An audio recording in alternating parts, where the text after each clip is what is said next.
Okay. Well then, welcome to the show. As we sit here in our first show, I will start by saying my name is Lee. I'm sitting across from my wonderful co-host. Paul. That's me. Yep, I'm Paul. Does this feel awkward? Anyway, whatever. Yeah, okay, so we're trying our first podcast, and I guess we don't really have a title yet. We're still trying to figure this out. Trying to get the whole feel of what it's like to be on radio, because I don't think either one of us have ever done this. However, both Paul and I have come up with temporary pseudonyms and whatnot just to get started, to get a feel of it. And the basis of the show is basically whatever pisses us off, makes us feel good, or basically the belief that there is no God and anything attached to it, separation of church and state, whatever else. I think we have many interests between other podcasts and whatnot, and listening to other groups of people carry on their own opinions and sharing them with the world, and we felt like we had our own stuff to share. Oh yeah. So I guess we could start off by, if you want, Paul.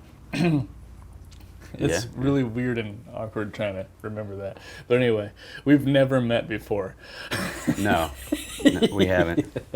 Do you want to explain maybe how you got to the point where you were a non-believer? Oh, I think I could tackle that. Well, I grew up in a very religious household. I mean, I wouldn't say it wasn't strict to the point where I wasn't allowed to play certain video games, or maybe restricted by certain movies and things like that, but it was very religious, and it was very central to my family. For most of my early youth, we did attend church every Sunday, sometimes on Wednesday nights, sometimes even on Sunday nights, but that kind of waned the older we got and the more activities we were involved in. Me and my sister, didn't have as much time for the Wednesday night church. But anyway, I can remember never really being into it that much as a little kid. I remember having questions about some things, which my mother was not seemingly willing to answer. I guess the first thing that would come to mind is I remember we were watching a television show, and it was on a religious channel, one of those probably TBN kind of things with that asshat Pat Robertson. He probably funded the whole thing. But anyway... Pat Robertson is an asshat. Yeah. Well, this show was showing some missionaries in a third world country giving aid to the children there, because there were starving children, and the white Christians from America had to go out. And I guess it's a good thing. I shouldn't really come down on that. But anyway, well, at the same time, there was a catch to this help that they were giving. They were also spreading the word of Jesus Christ. Well, this confused me. I couldn't have been more than 5 or 6 years old at the time, and I'm like, well, why would they need to hear about Jesus? I thought everybody knew about Jesus. So I asked my mom, I was like, they don't know about Jesus? Like, oh, no, not everybody in the world believes that Jesus is the Son of God, and they don't believe the Bible, and that really kind of took me for a loop. I just had assumed that everyone believed the same thing we did.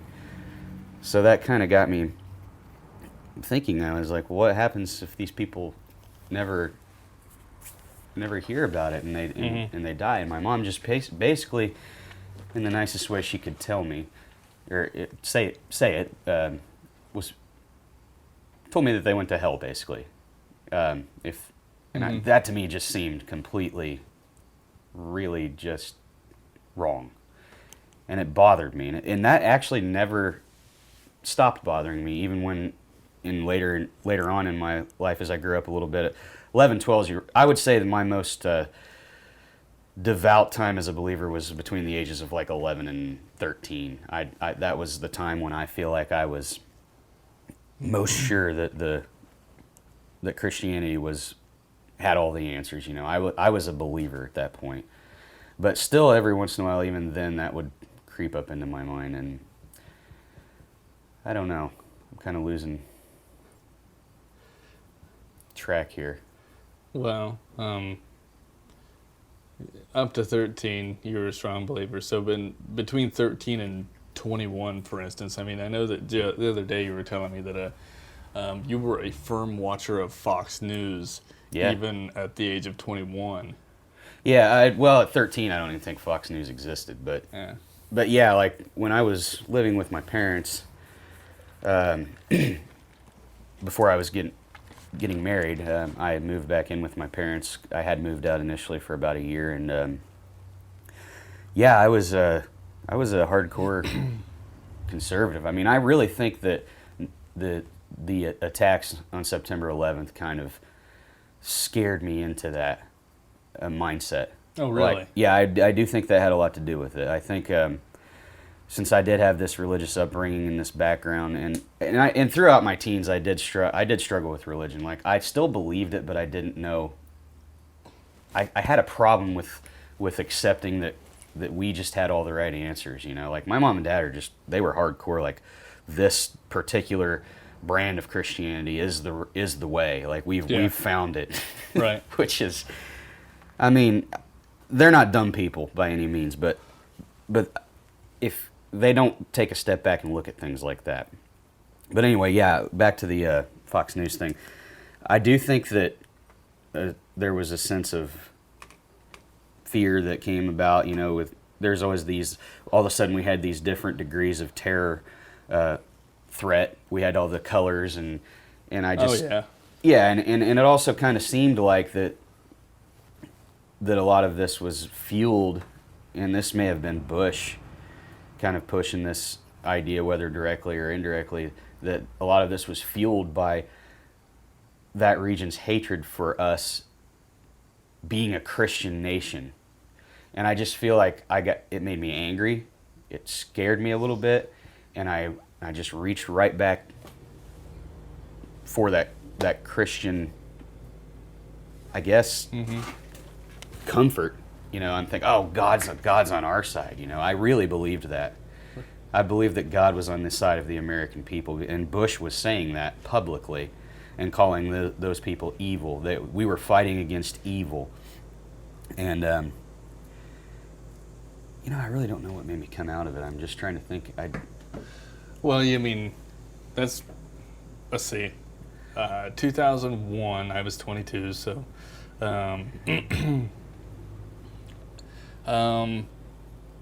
we met each other, and of course I made a joke earlier that we had just met each other. This is not the case. Paul and I have been friends for a good decade by now. The second time that Paul and I had ever talked to each other, he actually invites me to his wedding. So we've been friends for a good decade. Let's see, how old were you when you got married? 23. 23? So no, I was 20, about to turn 23 now. Okay, 22.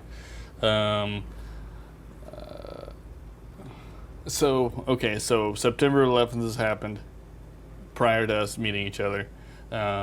We meet each other. What happens in the next 10 years?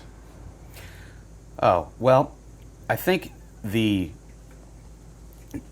for me, probably what leaving the nest had a lot to do with it. Like, and I was also very active as a local musician, and through that I would meet a lot of people with a lot of different ideas, and I actually became more familiar with that. This was a big deal too. I started meeting more people that were gay along the way, and and as I got to know those people and realized that these people are, there's nothing wrong with them, you know, and looking at how Christianity generally views homosexuality, that was one of the first, other than the actual location of where you were born, which I talked about earlier. Right. The homosexuality thing actually kind of popped into my head too as being something that just seemed a little twisted. Uh-huh. But again, I would you know, just kind of push it aside. Just kind of, you know, I still believe. I mean, I had completely stopped going to church, like, at all, at this point.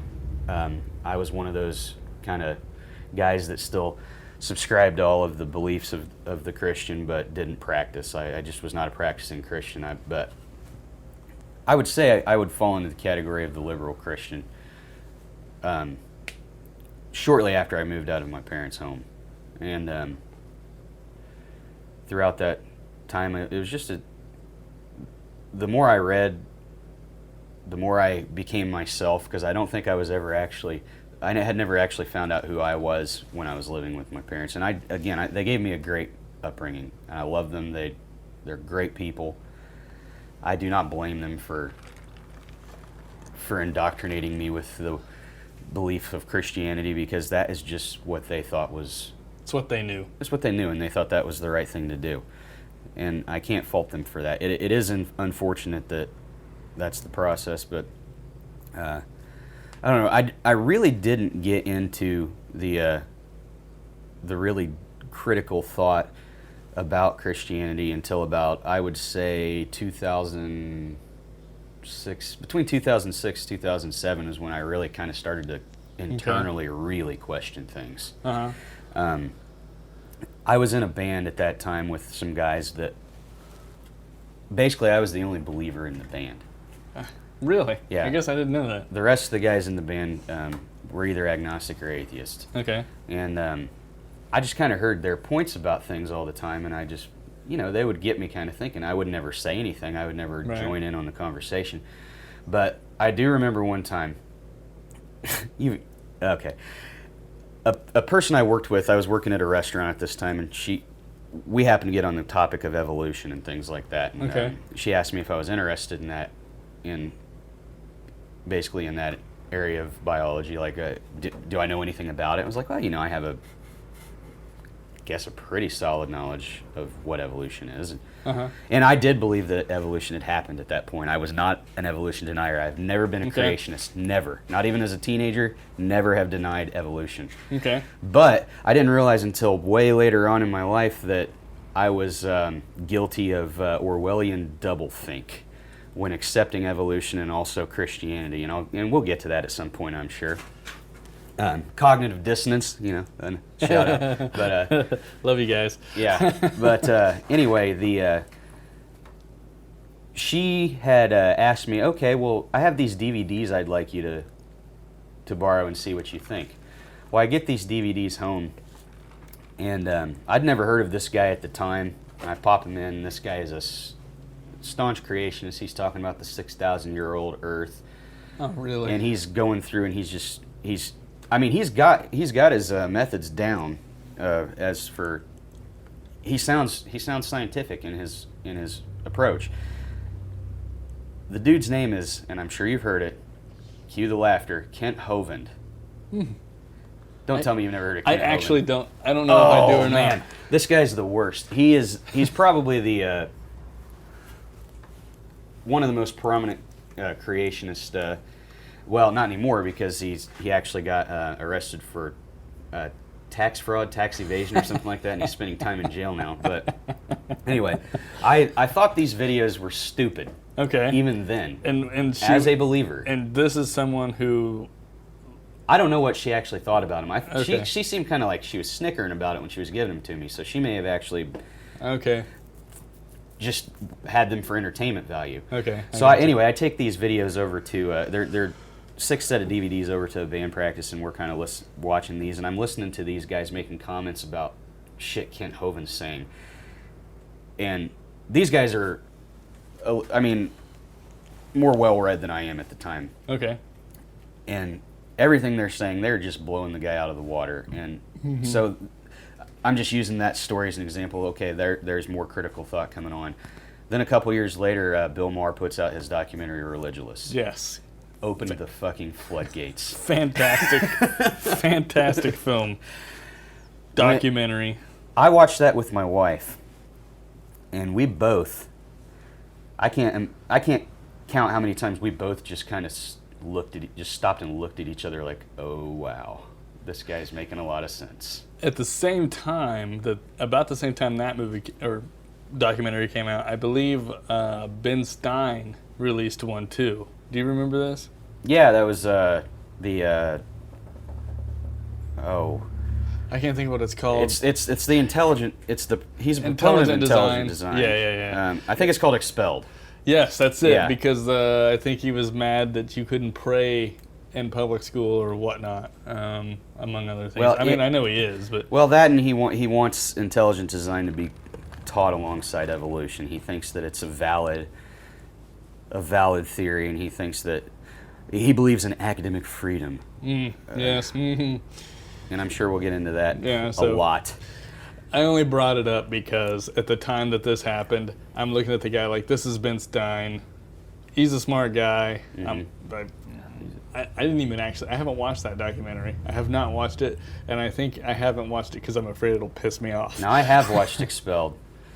He actually interviews Dawkins in that thing. Really? Yeah, and you can tell that he has edited this thing to make Dawkins look like he's stumped a few times. And Dawkins actually came out and, I believe, talked some shit about that and said, why don't you release the unedited footage, Ben Stein? Okay. And we'll have to look into that, maybe come back to that at some point. That's cool. But that is something that Ben Stein, it will piss you off if you watch it. I guarantee it. But you know what? I've kind of started I used to avoid things just because I thought it was going to piss me off.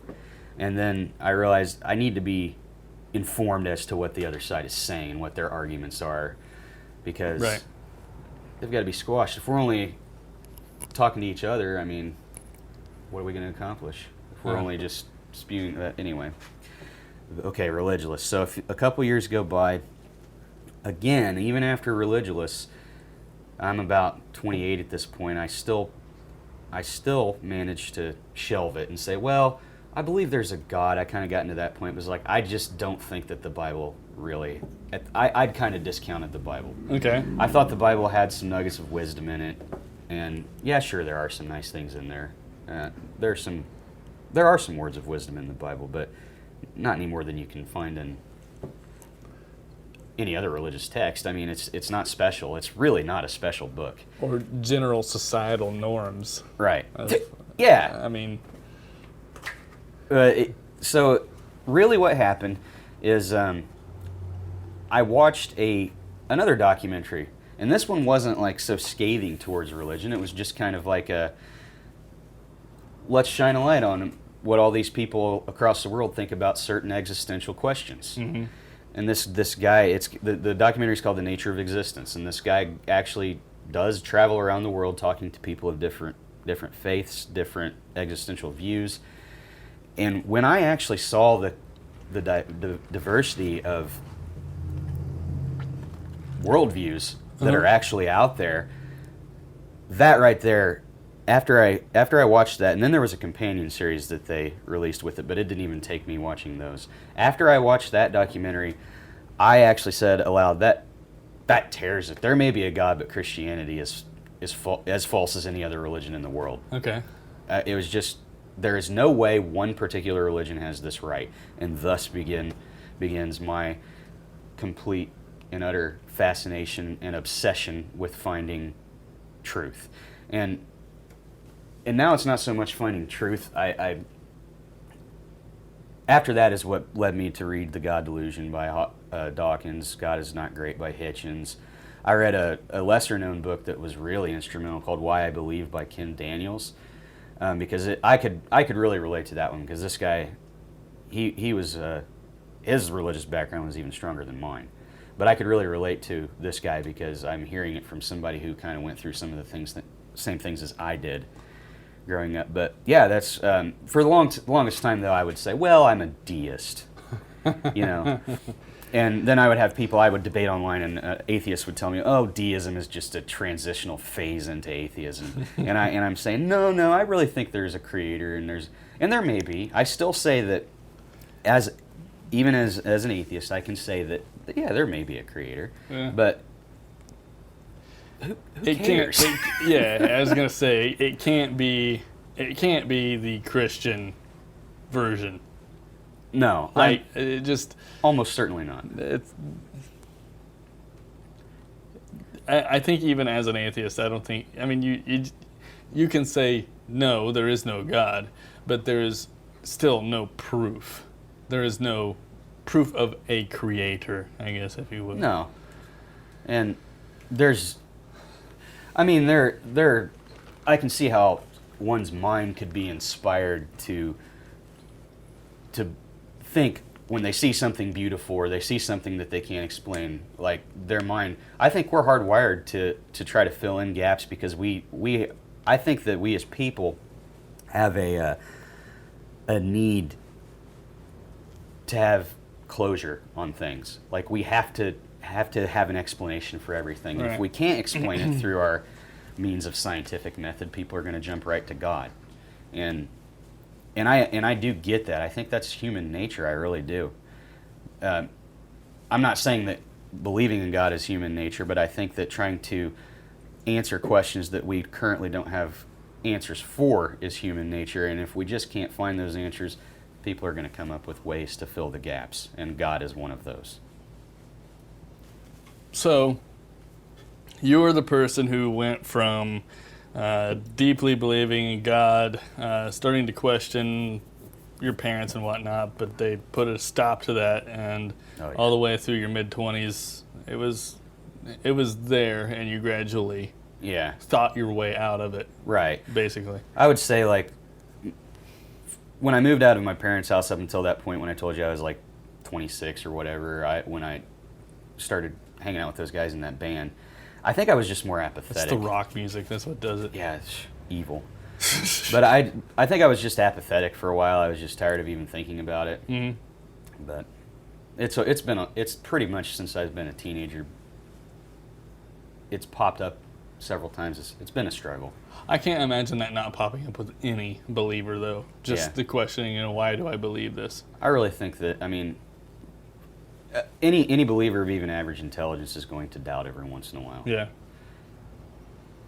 It just depends on how much courage you have to really face the question. What about you, buddy? So, yeah, like, I kind of come, I guess, the opposite spectrum. I didn't go to church all the time. Some of my family did, and I would go to, like, those week-long vacation Bible schools and whatnot. Mm-hmm. But I would say that I probably never, ever consecutively went Sundays to church. And I do remember when I was about 10 years old or so that I actually wanted to be a Catholic priest. I don't know.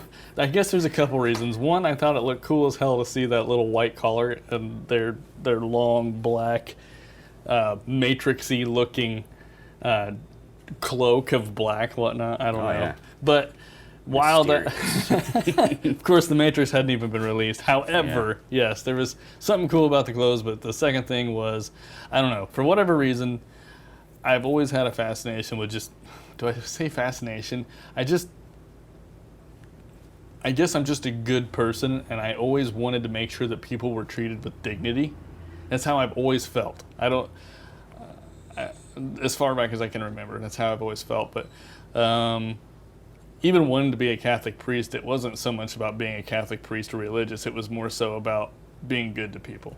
Is what it translated to. And at that time, I'm sure you viewed religion as what did good things for people. Yeah, I mean, you think about it, and I mean, that's I guess what you think. That's how it's pawned off to us. Yeah, and I guess I would say that midway through high school, maybe tail end of middle school to high school, my stepfather, and he would probably hate that I am telling this at one end because he is a believer, as I know, but at the same time, he is someone who questions everything. Yeah. So he told me basically to question everything. I mean, there's no reason that you can't question those in charge, those who are supposed to be in power, just to think for yourself. So I started doing that, and I would say, as I was never a very religious person, I think I believed in God for a while, but then by the time I was 20, I think that was pretty much non-existent. I had a girlfriend at the time that I was about 22-ish, who had asked me to go. She played in a handbell choir, and this handbell choir met at this church, and I don't know. Every time I went into a church, I felt like I was being looked down on. It always pissed me off to sit in there and listen to everything. It just never felt right. It's like I was waiting to be struck by lightning kind of deal. It's just this weird feeling. I don't know. I just gradually kept moving that way. She had asked me actually if I would go to church with her if we got married or whatnot, and I said that sure, I'll go, but it never happened. And the older I got, high school, they kind of teach you about the crusades and whatnot, the holy crusades and stuff, and I don't know that anybody really thought about the fact then that these people were going out killing people in the name of God. Right. I don't know that I even thought about it. But when I got into college, it kind of changed. It was even before college, there was that 4 years between high school graduation. I worked for a while and did some hard labor and construction, and went to school 4 years later. And I started surrounding myself with a lot of people who just thought about things a lot. And when you start thinking about how many different religions there are across the world, and especially when you realize September 11th, for instance, they were doing that in the name of Allah, right? Right. It's like, okay, so their God is pissed at ours. Right. It's just like, to me, I started seeing all these wars and thinking all these conflicts throughout time have been based on getting the general public behind the government through religion, if you will. It seems like it's always about religion and spreading our faith to other countries and whatnot. Right. And I think that just started to weigh on me. When you think about that, it's just like, how can this really be good? I mean, I know that there are a lot of people out there who do good things in the name of religion, but I started, I guess, to think that all religion was, all faith was a way for those in power to keep power by scaring those under them into believing that if they did wrong, that they'd go to hell. So, yeah. And I'd say I was definitely an agnostic through the age of 23, maybe, and I've probably been an atheist, although I couldn't admit it to myself for the longest time, since I was about 23, I'd say. So that's a good 11 years now, I'd say. That you've pretty much been an atheist. I was able to actually admit that I was an atheist in the last 5 years, so 29, 30. But I know that I was an atheist before that. I think there was I can't say that. I can't prove it. But, yeah, that's where I stand now. Yeah. And, I've actually always pretty much known you were either atheist or agnostic. And I do remember, and there are a couple other friends that we have that are of that persuasion in this group. And I remember my wife and I would, in private conversations, we would talk about some of our friends who were atheists, and we would just, we wouldn't say anything negative about them. It would be really positive. Like she would actually bring you up and say, it's just hard to believe that he's an atheist. He's just such a just such a good guy. He cares about people so much, and we would talk about these other people. Well, yeah, these people are really, really nice people too. I mean, but it never just like, we never really went further in the conversation. That we just couldn't believe that these This is interesting. these great people were atheists, you know, and That's the plan. I'm taking to Satan. yeah. Now, really, I think my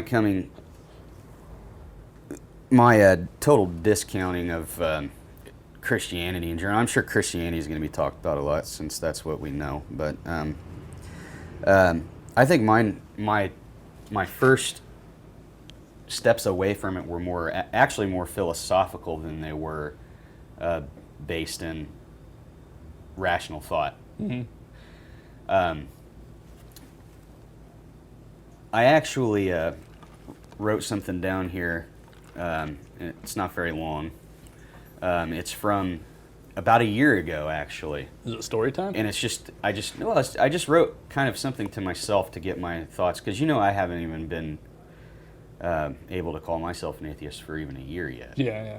I mean, so this is something.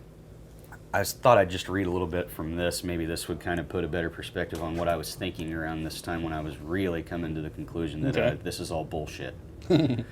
Okay. Some of this, keep in mind, some of this may have changed between now and then, but I just thought it would be kind of cool to kind of look back on this. What was going on in my head when I was really realizing this? But, Okay. So what? How long ago was this that you wrote it? almost a year ago. Okay. It was last November. And, yeah.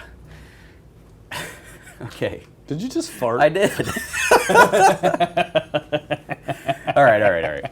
Everyone seems to have this underlying need to find some significance, to discover a purpose for our existence. I've certainly contemplated the subject myself. I've flip-flopped in my beliefs all of my life, but I finally feel like I've settled within a comfortable place when concerning purpose. The answer is simple. I don't know. I'm happy with admitting that. It's freeing. I'm also happy to say that, with all certainty, no one else knows either. No matter how deeply religious or enveloped in faith a person may be, deep down in their subconscious, they are oblivious to the works of this universe as I am. And right now, I'm going to go ahead and annotate that just for a second. We're not completely oblivious to the works of this universe, I've learned since then. But anyway, to continue. Okay, I got you. For some, it's easier to just concede and find meaning through some ancient text that claims to be the written word of a divine being via revelation. As difficult and heartbreaking as it may be for some people that are close to me to read this, I just can't settle for that. So it looks like I was planning on maybe giving this to some people, and I never did because I'm a pussy. If one opens their mind up and decides to think critically, it's evident that so many of us are fashioning our entire lives on hearsay, even believing that morality could not exist without those ancient texts to guide us. I don't buy that either. Every species collectively has an instinct to survive and flourish. I believe morality is ingrained into our being as we've progressed into the ultimate, at least on Earth, possessors of the ability to reason. That picture of morality has become clearer and clearer as the years have passed. Morality is a necessity for our longevity. Without it, we'd have ceased to be long ago, as we'd have torn one another apart. So basically, what I had come to the conclusion of is we don't have to get our morality from religion. I think it's something that has been learned and obtained through trial and error. I still believe that. I still believe that morality is, some people don't like this and they think this is a cold view, but it's simply something I think that is ingrained in us, and I don't know whether if it's, I don't know, Dawkins has that book, The Selfish Gene, where like genes are kind of like the dominant thing that they want to be passed on. Genes just want to continue to be passed on, and we know that if we don't develop some code to live together as a social species in harmony, we're going to fail. Like, morality is just a means of propagating the species. That's really all morality is. Yeah, I can see how that would if you look at it in the impersonal, like. But yeah, this is the big thing here, but this was the big thing, and I'll stop reading from it after this. Yes, I do believe the concept of God as you know him is absurd. I'm using the word you. Apparently, I'm trying to address somebody. Okay. Not the creator God, but the God that has us under constant surveillance and is scrutinizing every move we make. The God that sits in another realm and hears every single solitary plea from every single solitary soul on earth and picks and chooses which of them to answer and which of them to ignore. The God that would allow 2 people to survive and let 50 others die in a fiery plane crash, yet be exalted for saving just those 2. The God that claims that we have free will but is omnipotent, omniscient, omnipresent, basically guaranteeing he knows everything that will ever happen, essentially proving that he never had any intention of allowing free will.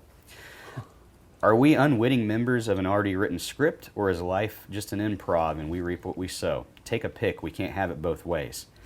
That God that deems us above all his creation and claims our lives are the only ones that are meaningful, yet bestows these animal shells of flesh with the sensation of actual sensory pain so that they can experience the anguish of their meaningless death with no reward as they nourish the chosen species. The God that allows these insane creatures, these inane creatures that are here for our pleasure, that we are permitted to do with what we will, to prey upon each other and really experience fear and the desperation to survive.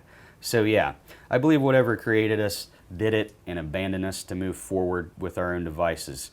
That's what a deist is. So I was still calling myself a deist at this point. Yeah. We don't accept the written hearsay of man as truth. It just can't work that way. You wanted an explicit description, there it is. Again, if you want to believe the Bible, I can respect that. Why, again, can you not just respect... Oh, actually, this looks like a copy-paste job. I must have been arguing with somebody online. That's what that is. Okay. But I felt like that was good to include because some of my thoughts on... philosophical thoughts on why a personal God of a religion like Christianity can't possibly exist. It's very deep. Yeah. But the animal thing, you ever think about that? Like, why would this benevolent creator like make all these things? Like, most Christians would say that, oh well, they're here for us. Like, we have dominion over these creatures. Right. Like, and use the resources that we have. And mostly they would believe that they probably don't have souls. They're just kind of like, right. But yet they can feel pain and fear and experience the. I mean, this is scientific fact here that I'm saying. I mean. How sick is that? You can forget about scientific fact. I mean, if you can tell me that your dog or your cat, you can't tell mood changes in them between being excited that somebody's home or being very angry because somebody's at the door that shouldn't be at the door. Yeah. I mean, seriously. And not to mention when they get hurt. When you step on a cat's toe or something, I mean, you get the immediate tail fluff and, you know, I mean, seriously, you know that they feel pain. Yeah, and I actually do think that there's a good reason to believe they probably even feel emotion. Oh, yeah. Like you said, you're excited when you, like people will try to explain that away as like, oh, well, that's just familiarity. Well, really? Yeah, I just don't think so. But anyway, the animal thing I think was going through my head a lot at that time. And I mean, is that something that you had ever thought about? Like, I think I have. I don't know if I've gone to the extent in which you have, but I think at the same time, I mean, I remember when I was in my mid-teens, I was at a state park, and I remember a parent possum and her 3 babies at the side of the road. Yeah. The mother was run over. So the 3 babies are just kind of hanging by the mom because they don't know what to do. And I'm like, these are freaking possums, you know. One of the grossest, you know, people freak out when they see these things. At the same time, I'm walking by these 3 babies. I'm just like, I mean, you can tell it's their mom. Mm-hmm. It's the person it's the creature that gives them life, if you will. So yeah, I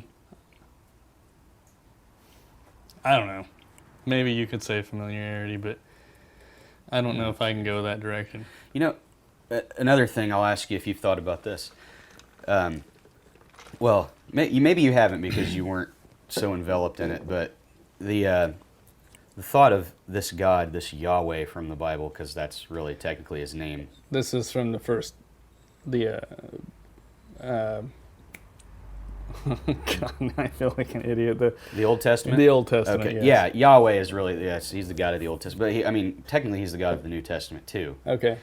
But the creation itself, if Christianity is true, creation itself is merely the product of the ultimate sadist. Just think about it.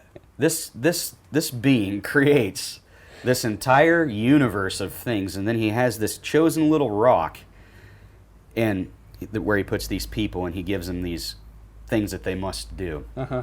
Now, he didn't have to do this, and we didn't ask to be here, did we? But if we don't follow exactly what this dude says to the letter, and if we die with some sort of sin on our backs, Right. we're burning in hell for an eternity. Mm-hmm. Why the fuck would you create these beings in your image that you supposedly love so much? And yeah, this one didn't do what I wanted him to do. Pfft. Why? I mean, you could just blot it out of existence. That would be one thing until you got it perfect. But no, you can't just blot this poor creature out of existence. You've got to make him suffer in agony for an eternity. That's an absurd thought. And that's just another reason why I just was that ever anything that crossed your mind? I would say so. Yeah. Yeah. I get fired up with the hell thing, because the hell is the most obviously created by man doctrine of any religion ever. It's just so fucking stupid. I think that's the interesting thing. As we are educating ourselves, I suppose. Maybe I should not make this an adult language thing. It's too late now. Yeah. But I just get passionate. Sorry. I think that I think we were just having a Facebook discussion a few days ago, both of us, with these other few people, and oh my gosh, I totally just had a brain fart. Where was I going with this? Well, are you talking about the one? It started with someone had posted about. That's what it was. Okay. A study just came out basically showing that atheists and agnostics, free thinkers if you will, know more and understand more about the Bible on average than any other Christian sect or Mormon or anything. That says something, doesn't it? What does that mean? How do we know more? I mean, I'll be honest, I have not read very much of the Bible because I didn't grow up religious in the first place. It was just more about rationality to me. You, on the other hand, have read the Bible 3 times, front to back? Oh, no. I've only read it front to back once, and I'm actually on my second read right now. I have just about, I'm very early on, I've just about completed Genesis for the second time through. What is that? What does that mean? Why is it, especially the other wonderful idea was that the United States of any country in the world is among the most religious Christian nations. I won't say the most religious necessarily because I don't know what you could say about the Middle East and Islam. But of all Christian nations, the United States is the most faithful, if you will, the most religious. At the same time, know less about their religion than most other countries, too.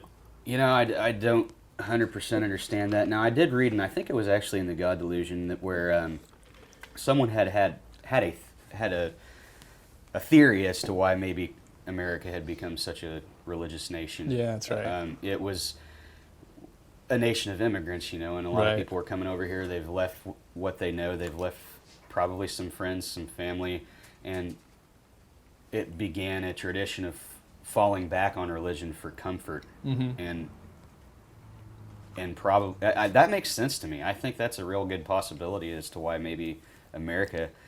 Now, I do think America's snapping out of it now, though.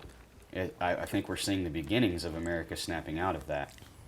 And I think the more that people survey their beliefs and actually research where their book came from and really contemplate as compared to reality, what these books are saying and what this dogma is saying really just doesn't add up. And I think a lot of people are starting to see that, especially that young generation. I really like this millennial generation. Like they seem like they give me hope for this country.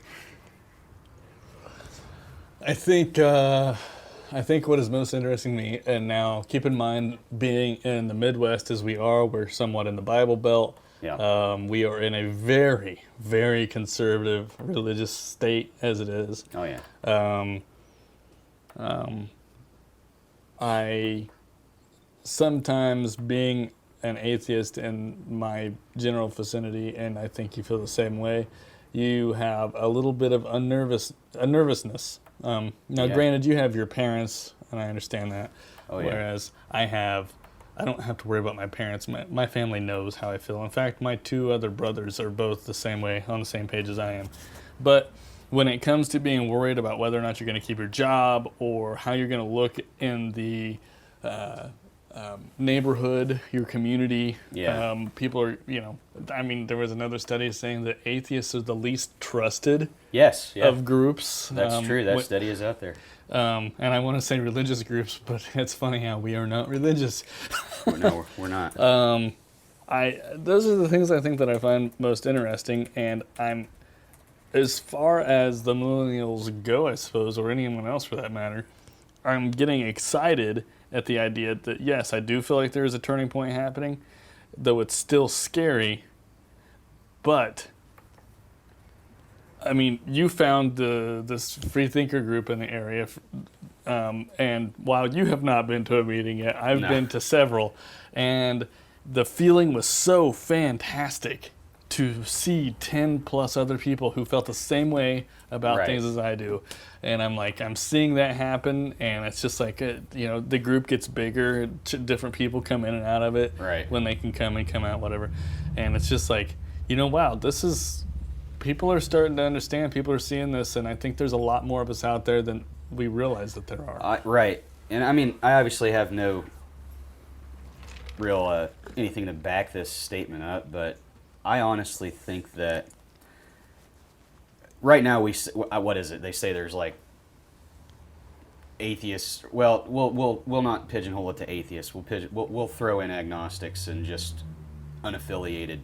Like that makes up like about 21% of the United States right now. Is what I have recently. I'll make sure to check on that and make sure that's the right number. But for me, I gotta wonder. Like the census, the last time the census was taken was 2010, right? How many people out there were people like me that didn't really practice their religion anymore, but just out of habit or tradition. Like when they came to that box on the census. Did you just write in? I just checked Christian. I mean, Interesting. Because, I mean, how many people did that, I wonder? Like, how many... And then, I mean, because that person, like me, I never go to church. I was not a practicing Christian. Uh-huh. I really could have just checked unaffiliated. Uh-huh. I mean, just as easily. Mm-hmm. I don't know. But I do agree with you that if people were to just come out and say what they are, we would find the numbers would be staggering. And I understand for me, I still haven't came out as an atheist to a lot of people. It took me a while to even tell my wife. Mm-hmm. It's just a scary thing to do. I mean, you find we are definitely probably not only the least trusted, one of the least respected minority groups in the United States, we used to be unrepresented, but now we do have guys like Dawkins and, well, unfortunately Hitchens is gone, but we have guys like Dawkins, and we've got really big minds out there. Him and Lawrence Krauss is another one of the theoretical physicists, which I haven't read all of The Universe from Nothing, but it's kind of heady, but I recommend checking that out. It's got some cool stuff in it. Now Krauss is just a total... no, we don't even need a creator. I mean, this dude's like 100% convinced. Like, I wouldn't say 100%, but he's very close to 100% convinced that there's not even a creator. Mm-hmm. I mean, this is just shit happened. Mm-hmm.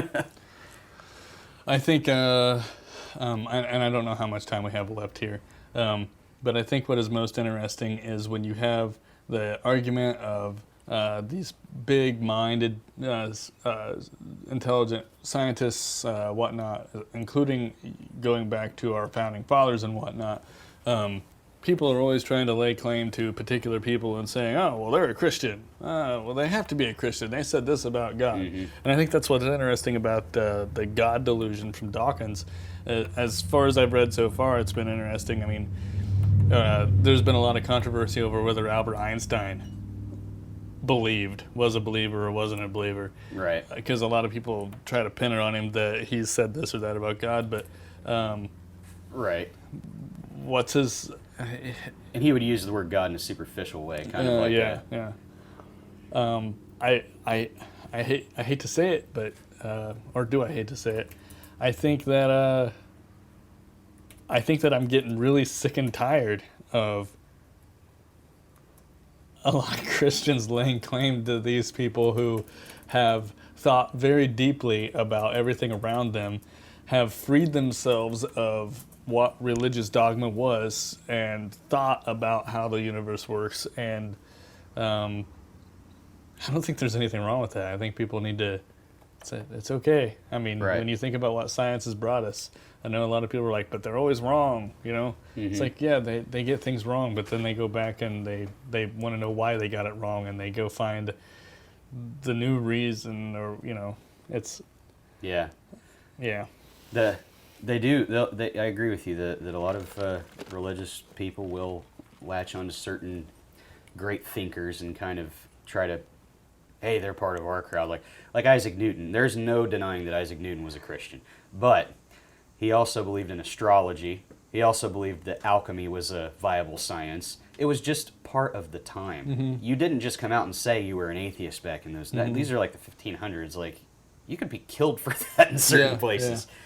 But I actually did pull up a quote here from Albert Einstein to kind of speak to that. This is a quote that I think most of us non-believers can have in our back pocket. This is regarding his view on religion.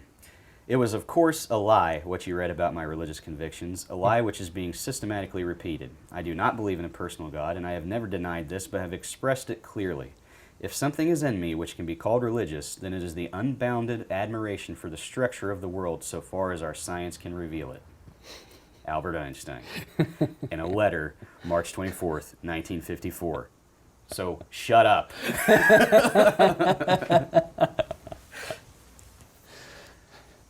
Okay. I had to get that in there. And that's what I want to say. And stop saying Hitler's an atheist. Hitler was not an atheist. God. He was a Christian. Am I mistaken? Yes, he definitely was associated with the Catholic Church. Okay, yeah. Now, he actually also, as far as I can remember reading, encouraged Christianity to the German people, and on their belt buckles, I can't remember exact. There was whatever is German for God with us was on the Nazi insignia, and the belt buckles or whatever, I don't know. But even if he were an atheist, his actions would not be a result of atheism. Just like you'll get Joseph Stalin thrown out there. Yeah, he was an atheist, but the dude was hungry for power. He was setting up something where he was being worshipped himself. He wasn't doing it in the name of atheism. Like, these people that we harp on probably too often as atheists, that were killing, and they were actually killing in the name of their God, and explicitly stating that. I mean, I understand they're just trying to come up with counter arguments, but I think it's fair to also point out that it's, as you say, atheists or agnostics, just as you would say Democrats or Republicans or whatnot. Mm-hmm. Just because you might associate yourself as one Democrat or Republican doesn't mean that your beliefs are all going to be the same. Yeah. and atheism, agnosticism, whatever. I mean, you're going to have humanists among variety. Not to mention apathetic atheists who like, yeah, no God, whatever. I don't really care, period. And I don't care to explore it. Yeah, there are plenty of those. And then there's going to be people like myself who I keep wondering, I guess I can call myself somewhat of a social activist, if you will. Yeah. I'm trying to get to that point where I'm more and more comfortable saying, hey, yes, I am an atheist, but at the same time, look at what I do. Right. I mean, you may now tell me if you agree with me. If you can correct me if I'm off on this, and I think you are with me on this. A lot of people will ask the question to guys like us who want to talk about this, who really want to debate this with other people. Why do you care so much? Oh yeah. Now for me, I don't care if you believe in God and if you want to be a Christian. I don't care. I don't care what you believe. Right. I may think it's silly, but it's what people do with their belief. It's the injustice that comes from belief. It's basically infiltrating areas of the public where they don't belong. And in a secular, this is a secular government, and that's really where my big motivation for speaking out is, hey, you can have your beliefs, but you're not going to push them on us. Mm-hmm. And that's really where it's coming from. And they just, it's hard because they can't see that. I don't even know if they're aware that they're doing it. It's like I've said, it's like the sky is blue. Uh-huh. Like to them, like it's as real as the sky is blue. Uh-huh. So it's hard. I think it's hard for them. But that's really my main motivation is to stop the injustice that comes from it, like the social injustice, because civil rights and social issues is really where I'm coming from on this. Yeah, absolutely. And I feel like that's probably where you're at too. Yeah. I don't know. I guess that's just how I'm wired. Yeah. I just hate to see people being stepped on, So we've officially made it to 57 minutes. Yikes. What a shitty show. Hey, it's the first one. That's all right. So we'll be more organized next time. I think at 57 minutes and 25 seconds that maybe we should go ahead and start wrapping it up. Yeah. I think maybe the next time. I think this was a good opportunity for us to at least show you what it is, how we got to where we are, and why we're there. Because there are tons of things that we wanted to talk about. We pulled a bunch of stuff up that we wanted to bring up, especially with people like Pat Robertson. Yes, everybody loves that guy. I think the next meeting that we have will have probably a good list of things to go after. But right. We just wanted to get. Yeah, since we've never done this, we were probably taking this opportunity to kind of find our voice and our flow and things like that too. So we're gonna hear myself taking drinks from my Coke every once in a while. The ice switching around. Mm-hmm. We happen to be in a garage at this particular moment, so we got some good echo going on and whatnot. But I think we'll figure this out and decide how we're going to do this, and maybe even come up with a title for the show soon. Yeah, I think that'd be important. But I don't know. How do we want to close this? Do we want to close this anyway, specifically? I think for now we may as well just say goodbye and have a wonderful evening or whatever, or day, morning, whenever. Yeah. Whatever time it is right now that you're listening, because that's the wonderful thing about podcasts is you can listen to it whenever you want. Right. And one thing I thought of, and I think you'll probably think this would be before we go here, I think it would be a good idea for us to maybe set up like an email address. Yeah. Just for this podcast, if people want to email in comments or questions or anything like that, and we can maybe find a time to address those every once in a while. Right. We should come up with something creative. Yeah. I'll have to think about that. I like it. Thank God I'm atheist. Their phone number is like 666 something else. Yeah. Let's get this straight. Just because we're atheists doesn't mean we believe in Satan. Christians believe in Satan. We No. don't believe in anything. No, there's no Satan either. That's even more ridiculous. Gotta have that adversary. All right. I guess that's it. Okay. Bye-bye. Bye.